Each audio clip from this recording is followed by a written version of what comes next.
halo. Pasti sukacita, pasti dalam penyertaan Tuhan. Adik-adik, pada tahun 2010, wah, itu pasti ada yang belum lahir di tahun 2010 ya.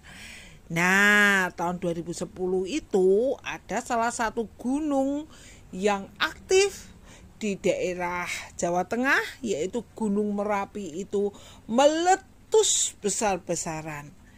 Pada saat itu Kak Yeni berada di Magelang. Apa yang terjadi adik-adik?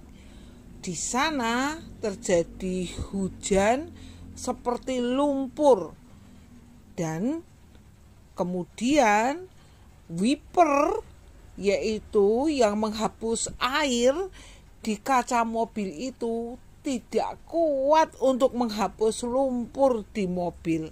Akibatnya semua orang harus menepi dan menghentikan wipernya, lalu mengguyur mobilnya dengan air yang begitu banyak dan deras agar lumpur-lumpur yang menempel di kaca itu bisa hilang. Bagaimana kalau tidak diguyur dengan air yang deras? Kacanya ketutup, tidak bisa melihat. Lalu ya bisa nabrak toh. Kalau kemudian tidak bisa melihat jalan, adik-adik, kita seringkali seperti mobil itu. Waduh, maksudnya gimana nih Kak Yeni? Ya, diri kita ini banyak sekali berbuat dosa. Kita seperti Yakub yang kalau menginginkan sesuatu kita tidak pernah minta izin, atau bahkan kita merebut. Kita seringkali menipu untuk mendapatkan apa yang kita inginkan. Kita sudah berbuat dosa. Kita juga kadang seperti kakak-kakak Yusuf yang iri ketika melihat adik mendapatkan sesuatu yang lebih, melihat kakak mendapatkan sesuatu yang lebih. Kadang-kadang kita juga seperti kakak-kakak Yusuf yang membiarkan rasa benci itu makin lama makin besar dan makin menutupi rasa sayang kita kepada orang lain.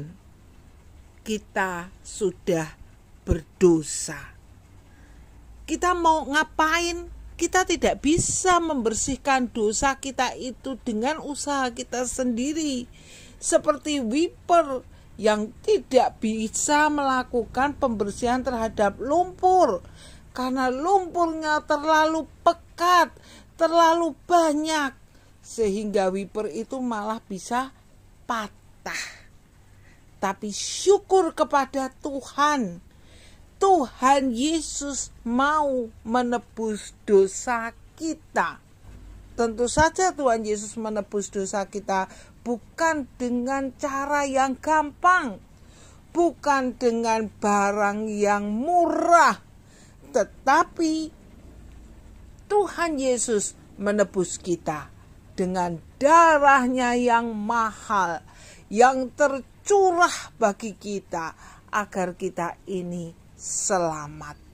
Tuhan Yesus menebus kita dengan tubuhnya yang terpaku di atas kayu salib supaya kita ini selamat.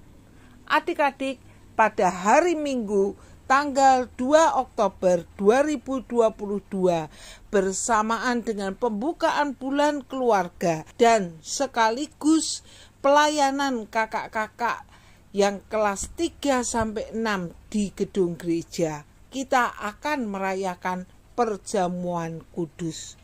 Perjamuan kudus berarti kita kembali mengingat apa yang sudah Tuhan Yesus lakukan buat kita agar kita bisa masuk surga, agar kita memperoleh keselamatan.